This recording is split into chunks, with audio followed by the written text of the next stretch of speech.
Hello everyone, welcome back to our YouTube channel. आज हम पढ़ने वाले हैं letter writing. Yes, letter writing. Letter writing दो तरीके के होते हैं, एक फॉर्मल और एक इनफॉर्मल। ये सारे एग्जाम्स में काम आने वाली चीज है। तो आज सीखने वाले हैं यही दोनों लेटर्स, फॉर्मल लेटर और इनफॉर्मल लेटर। और आज हम सारे ट्रिक्स सीखने वाले हैं, फॉर्मेट सीखने वाले हैं, प्लस प्रैक्टिस भी करने वाले हैं। सो वीडियो को लास्ट तक देखना ताकि कोई सा भी पॉइंट मिस ना हो जाए। आज के वीडियो के बाद मैं प्रॉमिस करता हूं कि आपको लेटर राइटिंग में कोई डाउट नहीं होगा और आप एक भी मार्क्स लूज नहीं करेंगे। आपको पूरे में पूरे मार्क्स मिलेंगे अगर बताए गए तरीकों से आपने लेटर लिखा है। तो चलिए आज का लेटर राइटिंग सेशन शुरू करते हैं। चलिए, अब यहां पर है फॉर्मल लेटर का format, means the format of formal letter. तो सबसे पहले ना फॉर्मेट सीखते हैं, फिर एक क्वेश्चन को हम सॉल्व भी करेंगे। चलिए देखते हैं। सबसे पहली चीज जो आप पेज में लिखते हो वो है सेंडर्स एड्रेस। अब सेंडर कौन है? अगर मैं लेटर लिख रहा हूं तो मैं सेंडर हूं, अगर आप सेंडर है मींस अगर आप लेटर लिख रहे हैं तो आप ही सेंडर हुए ना। सो जो भी लेटर को लिखता है वो होता है हमारे लिए सेंडर, और उसको आपको एटलीस्ट 2 लाइन में लिखना है। और वो भी आपको कौन से साइड में लिखना है? लेफ्ट साइड में लिखना है। आपको ना मिडिल में ना राइट में जाना है, ठीक है। कौन से साइड पे? लेफ्ट साइड पे लिखना है। और आपको 2 लाइंस के अंदर उसको कंप्लीट करना होता है, बहुत ज्यादा डिटेल आपको नहीं देना है। नेक्स्ट, उसके बाद आप यहां पे स्पेस छोड़ते हैं, ठीक है। और स्पेस के बाद फिर आप डालते हैं डेट, और डेट डालने का भी एक स्पेशल फॉर्मेट होता है, उस फॉर्मेट को हम फॉलो करेंगे, ठीक है। डेट के लिए क्या फॉर्मेट है? वो है जैसे हम नॉर्मल डेट लिखते हैं, जैसे आज का डेट है 7th of December 2023। This is a wrong format, आपको इस तरीके से नहीं लिखना है, ठीक है। तो कैसे लिखना है? तो इसे हम लिखेंगे 7th December 2023, और वहां पे डेट वर्ड को मेंशन नहीं करेंगे, हम डायरेक्टली इसी को ही लिख देंगे, ठीक है। हमें सेंडर्स एड्रेस में भी इसको लिखने की जरूरत नहीं है, तो हम डायरेक्ट लिखेंगे, फिर डेट लिखेंगे, फिर हम थोड़ा सा गैप छोड़ेंगे और उसके बाद लिखेंगे रिसीवर्स एड्रेस। अब रिसीवर कौन है सर? रिसीवर्स एड्रेस कहने का मतलब जिसको लेटर मिलने वाला है। अगर आपने प्रिंसिपल को लिखा है तो आपका रिसीवर कौन हुआ? प्रिंसिपल का। सर उसका एड्रेस कहां से लाएंगे? नहीं, प्रिंसिपल सर का एड्रेस नहीं चाहिए, ठीक है। प्रिंसिपल मैडम का भी एड्रेस नहीं लेना है आपको सिर्फ क्या करना है, वो कहां मिलेंगे। आप स्कूल में लिख रहे हैं ना, तो प्रिंसिपल कहां के हुए? स्कूल के हुए। तो आपको उनका स्कूल का एड्रेस, वो स्कूल कहां है वो लिखते हैं, ठीक है। अभी आगे आने वाले टाइम पे हम उसको क्लियर करेंगे। नेक्स्ट जो 4th चीज आपको लिखनी है वो है subject. Subject is the most important point.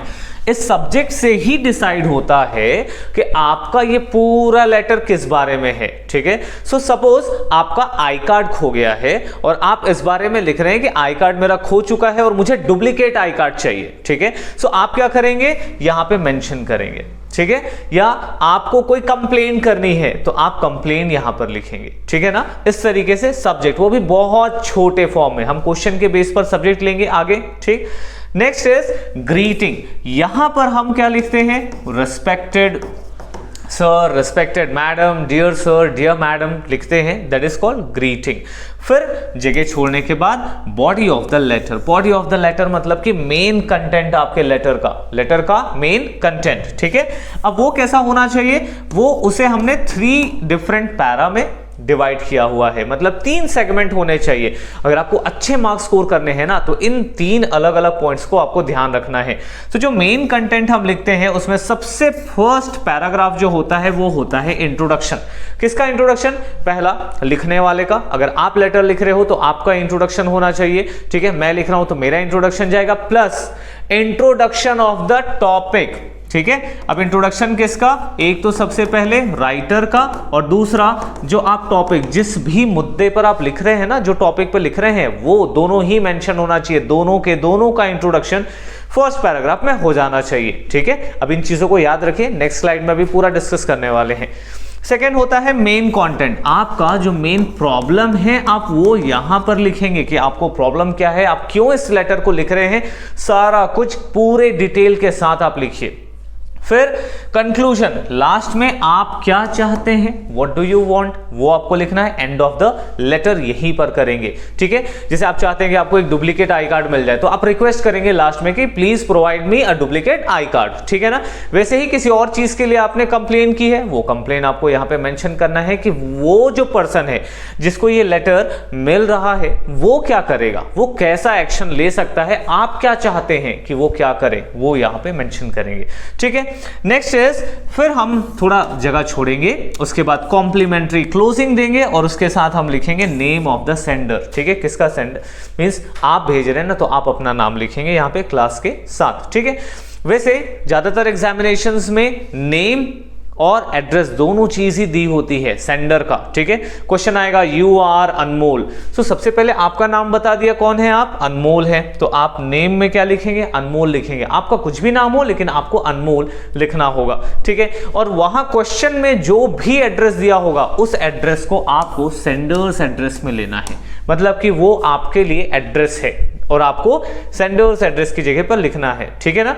सो इस तरीके से होता है हमारा फॉर्मल लेटर का फॉर्मेट। अब क्विकली देख लेते हैं कि फॉर्मल लेटर दिखने में कैसा है और कैसे लिखा जाएगा। सो चलते हैं हम अपने अगले स्लाइड में।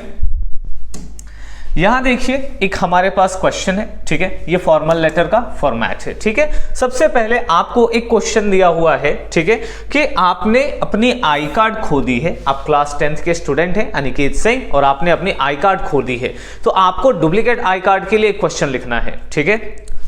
सॉरी, डुप्लीकेट आई कार्ड के लिए आपको लेटर लिखना है। उस लेटर के लिए आपने इतना बड़ा फॉर्मल लेटर रेडी किया है। सबसे पहले हमने क्या बात की थी कि सबसे पहले क्या होना चाहिए, सेंडर्स एड्रेस। सेंडर एड्रेस कौन, आपका अपना एड्रेस। अगर क्वेश्चन में आपका एड्रेस मेंशन है आप वहां पे लिखिए। अगर यही हो सकता है कि आपको ये पहले से क्वेश्चन में दिया है तो ठीक, नहीं दिया है तो आप कुछ भी लिखिए, 2 लाइन में, शॉर्ट एंड स्वीट, ठीक है ना। बहुत छोटा लिखना है और इतना कि समझ में आ जाए, ठीक है। सो सबसे पहला क्या हुआ, सेंडर्स एड्रेस। फिर हमने क्या लिखा है, नेक्स्ट लिखा है डेट। यहां पे क्या लिख दिया हमने, डेट लिख दिया,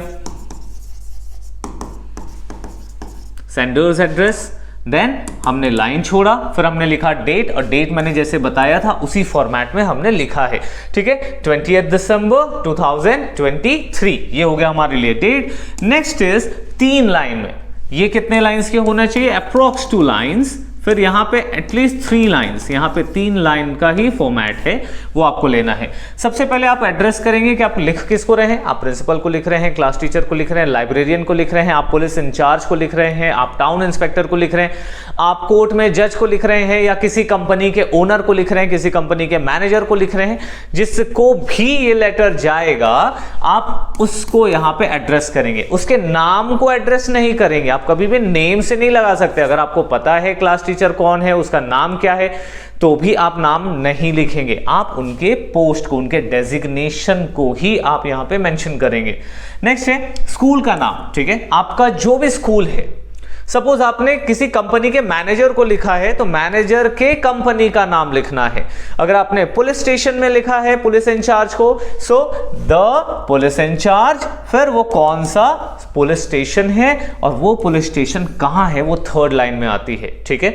सबसे पहला डेजिग्नेशन आपने किसको लिखा है, नेक्स्ट वो उनके ऑफिस या स्कूल या कॉलेज या जहां पर भी वो रहते हैं, ठीक है, पर्टिकुलर जॉब के लिए वो वहां रहेगा। उसके बाद उस जगह का क्या लोकेशन है, ठीक है, उस लोकेशन को मेंशन करेंगे। ये हो गया हमारे लिए क्या, इसको हम कहेंगे रिसीवर्स एड्रेस। ये आपके लिए रिसीवर एड्रेस हो गया। नेक्स्ट है सब्जेक्ट। मैंने बताया था ना, most important part of the letter वो है आपका सब्जेक्ट। सब्जेक्ट में आपको सब्जेक्ट वर्ड लिखना है, उसके बाद आप शुरू करेंगे। यहां आपको डेट लिखने से मैंने मना किया था, यहां पर हमने रिसीवर एड्रेस नहीं लिखा है, यहां पर हमने सेंडर्स एड्रेस को, सेंडर एड्रेस नहीं लिखा है, उसके एड्रेस को लिखा है, डेट लिखा है, रिसीवर्स एड्रेस लिखा है। यहां पर सब्जेक्ट वर्ड को लिखना जरूरी है, ठीक। फिर आपने क्या लिखा, बहुत छोटे में। बहुत सारे बच्चे यहीं पर मार्क्स लूज कर लेते हैं, यहीं पे मार्क्स उनके कट जाते हैं। क्या करते हैं, सीधा क्वेश्चन के 4-5 जो यहाँ पे लाइन का क्वेश्चन है उसको छोटा करके 3-4 लाइन 2 लाइन में लिख देते हैं, बहुत सारे तो पूरे का पूरा क्वेश्चन लिख देते हैं। वो नहीं करना, आपको क्वेश्चन आराम से पढ़ना है, समझना है और उसमें से निकालना है कि ये है किस बारे में। ठीक है, हमारा क्या टॉपिक है, request for duplicate identity card. अब इतने से जो रीडर होगा उसको समझ में आ जाएगा कि ये किस बारे में है, आइडेंटिटी कार्ड का डुप्लीकेट कॉपी चाहिए इस बारे में। तो it should be crystal clear, ये बहुत क्लियर होना चाहिए कि हमारा सब्जेक्ट क्या है। सो सब्जेक्ट यहां पर आप इस तरीके से मेंशन करेंगे। ठीक है, कि आप क्या चाह रहे हैं, आप रिक्वेस्ट कर रहे हैं किस चीज के लिए, आइडेंटिटी कार्ड के डुप्लीकेट कॉपी के लिए। ठीक है ना, दैट्स इट।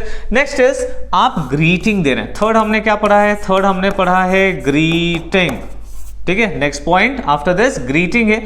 अब ग्रीटिंग हमने दे दिया respected sir, respected ma'am, respected madam, dear sir, dear ma'am, या फिर डियर और रिस्पेक्टेड के बिना भी आप सर या मैडम से ही शुरू कर सकते हैं। अगर आपने इतने पार्ट को नहीं लिखा, आप डायरेक्ट सर लिखते हैं तो भी एक्सेप्टेबल है। ठीक है, आप वहां पे मार्क्स लूज नहीं करेंगे, बट मैं एडवाइस करूंगा आप ये लिखें। ठीक है, ये थोड़ा फॉर्मल लगता है। चलिए, अब उसके बाद फिर हमने क्या देखा, यहां से यहां तक हमने देखा ये है हमारा बॉडी कंटेंट। ठीक है, अब बॉडी कंटेंट को मैंने कहा था 2 से 3 आपको पैराग्राफ में डिवाइड करना है। ठीक, तो देखते हैं। सबसे पहला आप लाइन कैसे शुरू कर रहे हैं, I am writing to you, मैं आपको लिख रहा हूं, या I am writing this letter to you that I, फिर आप अपना नाम देंगे। ठीक है, Aniket Singh, a student of class 10th। आपने सीधा सीधा अपना इंट्रोडक्शन दे दिया, आप अपना नाम बता दिया और आपने अपना क्लास भी बता दिया। इतने से प्रिंसिपल, क्लास टीचर या डिस्ट्रिक्ट मजिस्ट्रेट या जो पुलिस इंस्पेक्टर होंगे सबको उन आपका डिटेल मिल गया। हाँ, आप स्कूल में लिख रहे हो ना, teacher, class teacher, principal, librarian, तो आप स्कूल लिखेंगे। अगर आपने कलेक्टर को लिखा, अगर आपने पुलिस इंचार्ज को लिखा है, अगर आपने टाउन इंस्पेक्टर को लिखा है, तो आपके स्कूल और क्लास को जान के क्या करेंगे, वहां वो वेस्ट है। तो आपको क्या लिखना है, आपको अपना एड्रेस बताना है यहां पे कि आप इस एरिया से बिलोंग करते हैं। ठीक है ना, आप अपना नाम प्लस आप अपने एरिया को रिप्रेजेंट करिए। ठीक है, फिर अगर आपने किसी मैनेजर को लिखा है किसी कंपनी में, तो उसको आपका एड्रेस बता के जरूरत ही नहीं है, आप सीधा सीधा लिखिए क्या, that I am writing this letter to you that I Aniket Singh, फिर a customer of your company. ठीक है, a loyal customer of your company, आप बताइए ना आप कौन है। ठीक है, तो मैं आपकी कंपनी का एक लॉयल कस्टमर हूं। ठीक है, सो आप यहां पर मेंशन करिए आप कौन सी क्लास में, कौन से स्कूल में है, उस मैनेजर को इससे कोई लेना देना नहीं है। ठीक है, ये हो गया। आई हैव लॉस्ट माई, फिर आपने बता दिया I have lost my ID card, I have searched it thoroughly but unfortunately I have been unable to find it, मुझे वो मिल नहीं रहा है, मैंने बहुत खोजा उसको। ठीक है, नाउ नेक्स्ट इज आप सेकेंड और थर्ड पैराग्राफ में उस प्रॉब्लम के सॉल्यूशन पर बात करते हैं। ठीक है, सबसे पहला आपने अपना इंट्रोडक्शन दे दिया। ठीक, आप चाहे तो प्रॉब्लम के लिए अलग पैरा बनाए या फिर मैंने इसी में इंक्लूड कर दिया है थोड़ा शॉर्ट करने के लिए, ये आपके ऊपर डिपेंड करता है। जो यहां पर है नेक्स्ट जो पैरा है, एक पैरा आपके सिर्फ कॉल टू एक्शन के लिए होना चाहिए, जिसको कहते हैं CTA, कॉल टू एक्शन, मतलब आप क्या एक्शन करवाना चाहते हैं सामने वाले से, जिसको आप लेटर लिख रहे हैं। सो आई काइंडली रिक्वेस्ट, आप फॉर्मल लेटर में रिक्वेस्ट ही करते हैं mostly, request you to issue me a duplicate ID card as soon as possible, I am willing to cover any expenses with its process actually. ठीक है, अगर उसके process में कोई भी एक्सपेंस आता है, कोई भी खर्चा आता है, तो मैं उसे उठाने के लिए रेडी हूं। अब आई कार्ड बनेगा तो उस पर थोड़ा सा एक्सपेंस भी होता है। ठीक, सो वो आप यहां पर मेंशन कर रहे हैं। जैसे ही आपने ये सारा कुछ बताया, फिर आपको एक लाइन लीव करनी है, फिर योर्स सिंसियरली, ठीक है, योर्स ओबीडियंटली, और उसके बाद आप अपना नाम और अपना क्लास बताइए। ठीक है, अपना, अगर आपका नाम ऑलरेडी वहां पे क्वेश्चन में दिया हुआ है, आप उस नाम को यूज करेंगे। ठीक है, होप आपको ये फॉर्मल लेटर क्लियर हुआ होगा। चलिए अगले वीडियो में डिस्कस करते हैं इनफॉर्मल लेटर कैसे लिखा जाता है, उसका फॉर्मेट कैसे होते हैं, सारे डिटेल के साथ, जैसा अभी हमने किया है। अगर आप चैनल में नए हैं तो सब्सक्राइब कर लीजिए और बेल आइकन को हिट कर लीजिए, ताकि आपके मार्क्स इंप्रूव करने में हम आपकी हेल्प कर सकें। चलिए, गुड बाय।